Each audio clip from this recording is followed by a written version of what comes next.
नमस्कार साथियों, आप सभी का स्वागत है। आज के इस वीडियो में हम शिक्षण विधियों के क्वेश्चन सॉल्व करने वाले हैं। तो जो भी साथी इस चैनल पर पहली बार विजिट कर रहे हैं वो इस चैनल को सब्सक्राइब कर लें, जिससे हमारी आने वाली वीडियो का नोटिफिकेशन आपको प्राप्त हो सके। तो चलिए शुरुआत करते हैं। पहला क्वेश्चन है, निम्न में से कौन सी शिक्षण विधि प्रगतिवादी सिद्धांतों पर आधारित है? आगमन, समस्या समाधान, प्रश्नोत्तर, निगमन।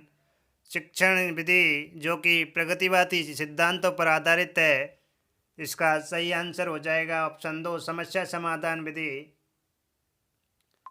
अगला क्वेश्चन है, निम्न में से कौन सी विधि शिक्षण विधि प्रजातांत्रिक नहीं है? प्रोजेक्ट विधि, सहभागी विधि, व्याख्यान विधि, सामयिक परिचर्चा विधि। इनमें से व्याख्यान विधि प्रजातांत्रिक विधि नहीं है, ऑप्शन 3 सही है। अगला क्वेश्चन है, हार्वर्ड विधि का एक दोष नहीं है। यह शिक्षण के मनोवैज्ञानिक सिद्धांतों पर आधारित है। यह शिक्षण को अधिक स्वतंत्रता नहीं देती। इसमें अधिगम की अपेक्षा शिक्षण पर अधिक बल दिया जाता है। रसानुभूति वाले पाठों के शिक्षण हेतु अधिक उपयुक्त नहीं है। तो हार्वर्ड विधि का इनमें से एक दोष नहीं है, ऑप्शन 1, क्योंकि यह इसका गुण है। ऑप्शन 1 सही है। वह विधि जिसका प्रयोग चारों भाषाई कौशल के विकास हेतु किया जाता है। दूरस्थ विधि, दुभाषी विधि, अनुकरण विधि, सूत्र विधि। तो इनमें से अनुकरण विधि का प्रयोग चारों भाषाई कौशल के विकास हेतु किया जाता है, ऑप्शन 3 सही है। अगला क्वेश्चन है, पढ़ना सिखाने के लिए साक्षर प्रणाली का निर्माण किसने किया? Froebel, Montessori, Menzel, John Dewey. तो साक्षर प्रणाली का निर्माण मारिया मोंटेसोरी के द्वारा किया गया है, ऑप्शन 2 सही है। अगला क्वेश्चन है, शिक्षण विधियों के संदर्भ में कौन सा कथन सही नहीं है? साखी अपक्रमित अन्वेषण विधि में छात्र प्रश्न का उत्तर स्वयं बनाता है। ध्वन्यात्मक विधि वर्णमाला सिखाने से संबंधित है। भाषा शिक्षण यंत्र में सीतावादी यंत्रों का प्रयोग किया जाता है। व्याख्यान विधि में विभिन्न प्रयोगों व दृष्टांतों का प्रयोग किया जा सकता है। तो इनमें से असत कथन ऑप्शन 1 हो जाएगा, क्योंकि साखी अपक्रमित अन्वेषण विधि में छात्र प्रश्न का उत्तर स्वयं नहीं बनाते हैं, ऑप्शन 1 सही है। यदि हम चाहते हैं कि विद्यार्थियों का भाषा पर पूरा अधिकार हो तो उन्हें ऐसे लेखकों की रचनाएं पढ़ने को दी जाएं जिनका भाषा पर अच्छा अधिकार है। यह कथन किस शिक्षण विधि के संदर्भ में कहा गया है? ऑप्शन 1 है भाषा संसर्ग विधि, पाठ्य पुस्तक विधि, सूत्र विधि, प्रयोग विधि। तो इसका सही आंसर है भाषा संसर्ग विधि में ऐसे लेखकों की रचनाएं पढ़ने को दी जाती हैं जिन पर भाषा का अच्छा अधिकार होता है, ऑप्शन 1 सही है। अगला क्वेश्चन है, श्रुत लेखन विधि का उद्देश्य नहीं है एकाग्रचित्ता का विकास, लेखन गति का विकास, शुद्ध व स्पष्ट लेखन का विकास, वाचन गति का विकास। तो इसका सही आंसर है ऑप्शन 4, जो श्रुत लेखन विधि का उद्देश्य नहीं है। अगला क्वेश्चन है, कुदर रिचर्डसन विधि का इस्तेमाल निम्न में से किसका अनुमान लगाने के लिए किया जाता है? प्रयोज्यता, विश्वसनीयता, वस्तुनिष्ठता, वैधता। तो कुदर रिचर्डसन विधि का इस्तेमाल विश्वसनीयता का अनुमान लगाने के लिए किया जाता है, ऑप्शन 2 सही है। अगला क्वेश्चन है, बच्चों की रुचि बनाए रखने के लिए आप कौन सी विधि का चयन करेंगे? बच्चों को पढ़कर आने को कहेंगे और प्रश्न पूछेंगे, स्वयं गतिविधि करेंगे तथा बच्चों को बताएंगे। आप गतिविधि में बच्चों को शामिल करेंगे, बच्चों को स्वयं गतिविधि करने के लिए देंगे। तो इसका सही ऑप्शन रहने वाला है ऑप्शन 4, बच्चों को स्वयं गतिविधि करने के लिए देंगे। अगला क्वेश्चन है, निचली कक्षा में शिक्षण की खेल पद्धति मूल रूप से आधारित है शिक्षण पद्धति के सिद्धांतों पर, विकास एवं वृद्धि के मनोवैज्ञानिक सिद्धांतों पर, शिक्षण के समाजशास्त्रीय सिद्धांतों पर, शारीरिक शिक्षा कार्यक्रमों के सिद्धांत पर। तो शिक्षण की खेल पद्धति विकास एवं वृद्धि के मनोवैज्ञानिक सिद्धांतों पर आधारित है, ऑप्शन 2 सही है। अगला क्वेश्चन है, वह विधियां जिनके प्रयोग में विद्यार्थियों की स्वयं पहल व प्रयास शामिल हैं निम्न में से किसका उदाहरण है? निगमनात्मक विधि, परंपरागत विधि, अधिगमकर्ता केंद्रित विधि, अंतर्व्यक्तिक विधि। तो इसका सही आंसर रहने वाला है ऑप्शन 3, अधिगमकर्ता केंद्रित विधि। अगला क्वेश्चन है उदाहरण निरीक्षण, विश्लेषण, वर्गीकरण, नियमीकरण निम्नलिखित में से किस विधि के सोपान है? निगमन विधि, आगमन विधि, अंतर्दर्शन विधि, बहिर्दर्शन विधि। तो उदाहरण से नियम की ओर आगमन विधि का सूत्र है ऑप्शन 2 सही है। अगला क्वेश्चन है प्रोजेक्ट शिक्षण विधि किससे संबंधित है? Froebel, John Dewey, Armstrong, McDougall. तो प्रोजेक्ट शिक्षण विधि जॉन डीवी की विचारधारा पर आधारित है और इसका जनक किलपैट्रिक को माना जाता है, ऑप्शन 2 सही है। अगला क्वेश्चन है प्राथमिक कक्षा के बालकों के लिए शिक्षण की उपयुक्त विधि है? प्रयास व भूल विधि, अनुकरण विधि, खेल विधि, व्याख्यान विधि। तो प्राथमिक कक्षा के बालकों के लिए खेल विधि उपयुक्त है, ऑप्शन 3 सही है। अगला क्वेश्चन है कक्षा 3 के विद्यार्थियों के लिए निम्नलिखित में से शिक्षण का सबसे अच्छा तरीका कौन सा होगा? प्रयोगशाला विधि, समूह वार्तालाप, व्याख्यान विधि, सृजनात्मक क्रियाकलाप। कक्षा 3 के विद्यार्थियों के लिए सबसे अच्छा तरीका सृजनात्मक क्रियाकलाप होगा, ऑप्शन 4 सही है। शिक्षा में विकास को लेकर फ्रोबेल का मुख्य योगदान है? वाणिज्यिक शिक्षणालय, बालवाड़ी, पब्लिक स्कूल, लैटिन स्कूल। तो इसका सही आंसर बालवाड़ी है, जिसको किंडरगार्टन स्कूल के नाम से जाना जाता है, ऑप्शन 2 सही है। अगला क्वेश्चन है फ्रॉबेल ने निम्नलिखित में से किस खेल पर प्रमुख बल दिया है? गेंद का खेल, ब्लॉक का खेल, उपयुक्त सभी आकृतियों का खेल। तो इसका सही आंसर रहने वाला है ऑप्शन 1, गेंद का खेल। अगला क्वेश्चन है अध्यापन की पद्धति के रूप में व्याख्यान प्रणाली के बारे में निम्नलिखित कथनों पर विचार करें। सूचना प्रदान करने की यह एक कुशल विधा है। विद्यार्थियों को आलोचनात्मक दृष्टि से सोचने के लिए प्रेरित करने हेतु यह एक प्रभावपूर्ण प्रणाली है। इनमें से कौन सा कथन सही है? ऑप्शन 1 है केवल एक, ऑप्शन 2 केवल 2, ऑप्शन 3 है 1 तथा 2 दोनों, ऑप्शन 4 है न तो 1 और न 2।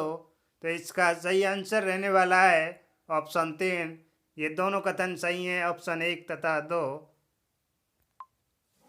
यदि विद्यार्थी पाठ में रुचि न लेते प्रतीत हो तो शिक्षक को चाहिए कि वह शिक्षण विधि बदल दें, दृश्य श्रव्य सामग्री को प्रयोग में लाकर पाठ को रुचिकर बनाएं, कक्षा से चला जाए या कक्षा में कोई अन्य कार्य प्रारंभ करे।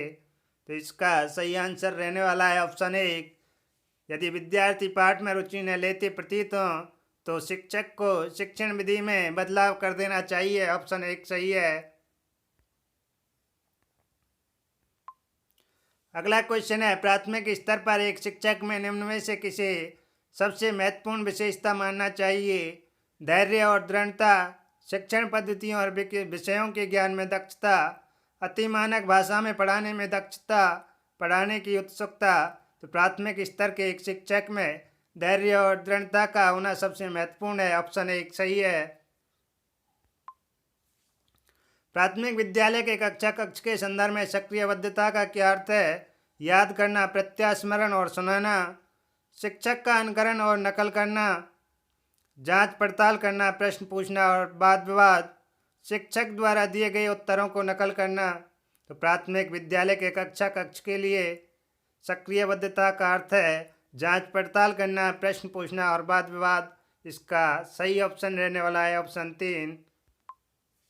बच्चों को समूह में कार्य देना एक प्रभावी शिक्षण रणनीति है, क्योंकि इससे शिक्षक का काम कम हो जाता है। छोटे समूह में कुछ बच्चों को दूसरे बच्चों पर हावी होने की अनुमति होती है। सीखने की प्रक्रिया में बच्चे एक दूसरे से सीखते हैं और परस्पर सहायता भी करते हैं। बच्चे अपना काम जल्दी करने में समर्थ होते हैं। तो इसका सही आंसर रहने वाला है ऑप्शन 3, सीखने की प्रक्रिया में बच्चे एक दूसरे से सीखते हैं और सहायता भी करते हैं। अगला क्वेश्चन है खेल शिक्षण विधि के प्रतिपादक कौन है? सुकरात, फ्रॉबेल, किलपैट्रिक, अरस्तु। तो खेल शिक्षण विधि के प्रतिपादक फ्रॉबेल हैं, ऑप्शन 2 सही है। अगला क्वेश्चन है, डाल्टन शिक्षण विधि का विकास किसने किया? W.H. Kilpatrick, miss Helen Parkhurst, Froebel, Dalton.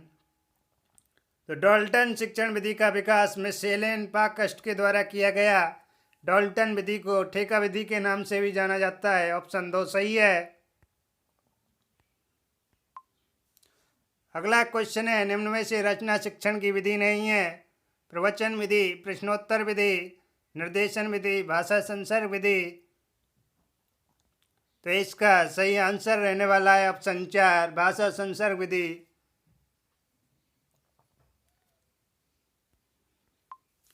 अगला क्वेश्चन है, वह शिक्षण विधि जिसमें वे अध्यापक शिक्षण करें जो विषयगत योग्यता एवं कौशलों की दृष्टि से एक दूसरे के पूरक हों। भाषा संसर्ग विधि, प्रत्यक्ष विधि, दल शिक्षण विधि, भ्रमण विधि। तो इसका सही आंसर रहने वाला है ऑप्शन 3, दल शिक्षण विधि। अगला क्वेश्चन है, प्रोजेक्ट विधि में शिक्षा प्रदान की जाती है? जीवनोपयोगी शिक्षा, सैद्धांतिक शिक्षा, बेसिक शिक्षा, नैतिक शिक्षा। तो प्रोजेक्ट विधि में जीवनोपयोगी शिक्षा दी जाती है। ऑप्शन 1 सही है।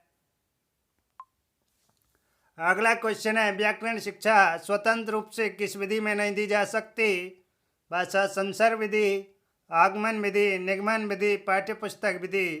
तो व्याकरण शिक्षा स्वतंत्र रूप से भाषा संसर्ग विधि के अंतर्गत नहीं दी जाती। ऑप्शन 1 सही है। विभिन्न विषयों में निहित ज्ञान की एकता को स्पष्ट करने के लिए सह संबंध आवश्यक है।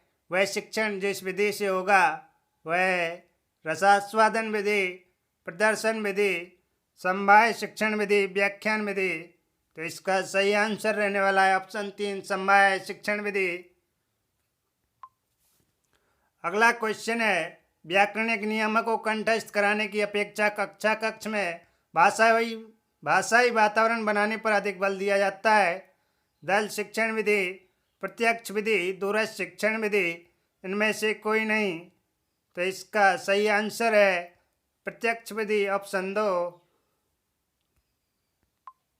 अगला क्वेश्चन है, किसी आदर्श लिखावट का जैसा का तैसा अनुकरण कहलाता है? प्रतिलेख, श्रुतिलेख, अनुलेख। इनमें से कोई नहीं। तो इसका सही आंसर है ऑप्शन 3, अनुलेख। अगला क्वेश्चन है, मौन वाचन के बारे में निम्न में से कौन सा कथन असत्य है? स्वाध्याय में रुचि बढ़ना, ज्ञान की परिधि को विस्तृत करना, सभी स्तर की कक्षाओं के लिए उपयोगी है, अवकाश का सदुपयोग करना सिखाती है। तो मौन वाचन के बारे में असत्य कथन ऑप्शन 3 हो जाएगा, सभी स्तर की कक्षाओं के लिए उपयोगी है।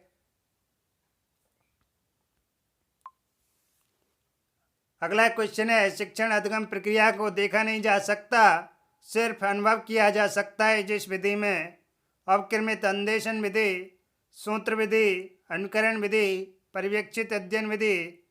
तो इसका सही आंसर है ऑप्शन 4, पर्यवेक्षित अध्ययन विधि को में शिक्षण अधिगम प्रक्रिया को देखा नहीं जा सकता, सिर्फ अनुभव किया जा सकता है।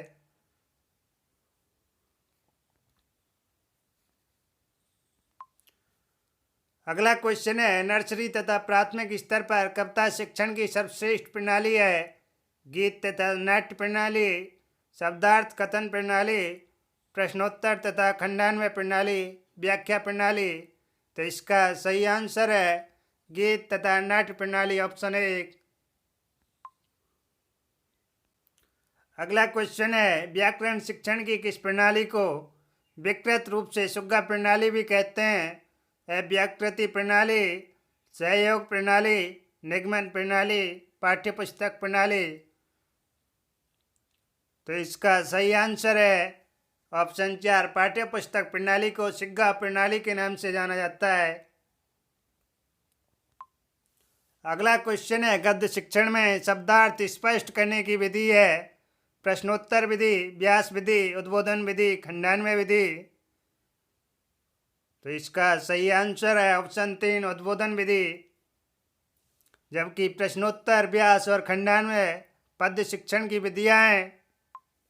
अगला क्वेश्चन है, सूक्ष्म शिक्षण अध्यापक नियंत्रित अभ्यास का सूत्र है, जिसमें एक विशिष्ट अध्यापन व्यवहार को नियंत्रित दशाओं में सीखना संभव है।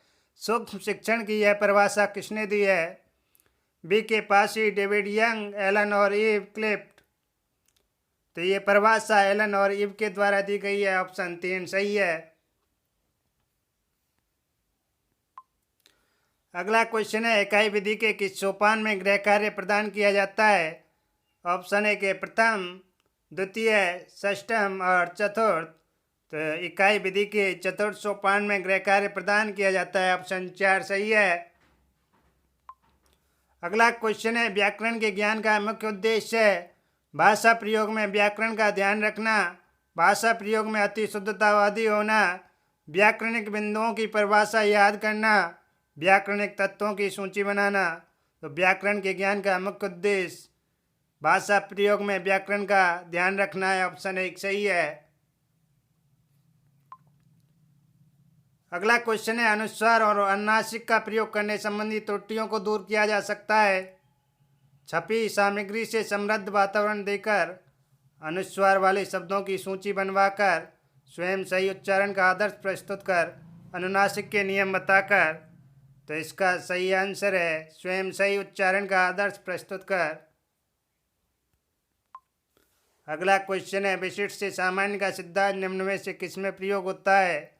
विश्लेषण विधि, स्वतः शोध विधि, संश्लेषण विधि, आगमन विधि।